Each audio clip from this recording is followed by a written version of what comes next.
Dans la cité de l'Abbaye à Grenoble, le projet de réhabilitation de 14 immeubles a été perturbé par le retrait de l'opérateur principal. Résultat, l'entreprise publique Grenoble Habitat, déjà engagée sur le chantier de 2 bâtiments, a proposé d'en acquérir 2 autres.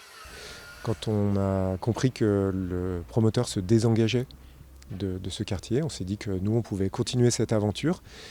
C'est une réhabilitation qui se passe bien, qui a beaucoup de sens pour nous, parce qu'elle permet d'apporter des logements à des familles qui en ont besoin sur ce quartier aussi. Les immeubles actuellement en chantier sont destinés à abriter des logements socio-familiaux et devraient être livrés cet été. Pour les 2 autres, le projet est de proposer des appartements en bail réel solidaire. Donc c'est des logements qui seront un format d'accession sociale avec des personnes qui, grâce à ça, vont pouvoir acheter des logements à des prix abordables, en l'occurrence entre 2 350 et 2 600 euros par mètre carré de surface habitable.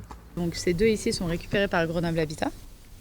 Qui prend quasiment l'intégralité de cet îlot nord, avec le projet neuf d'Actis qui aura lieu ici. En revanche, les opérations sont suspendues pour le reste des îlots du quartier. Dans la zone centrale, le projet d'urbanisme transitoire va être prolongé pour 5 ans. On a de l'urbanisme transitoire depuis déjà quelques années sur l'îlot centre, avec un collectif plutôt axé culture, avec un collectif tiers-lieux, avec aussi de l'hébergement d'urgence, avec les brigades de solidarité populaire, avec une partie de la direction du territoire 5, donc mairie, service public.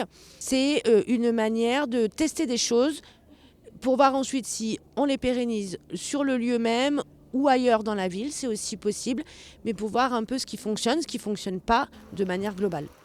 Concernant la partie sud de la cité, la mairie recherche des partenaires pour démarrer au plus vite les travaux.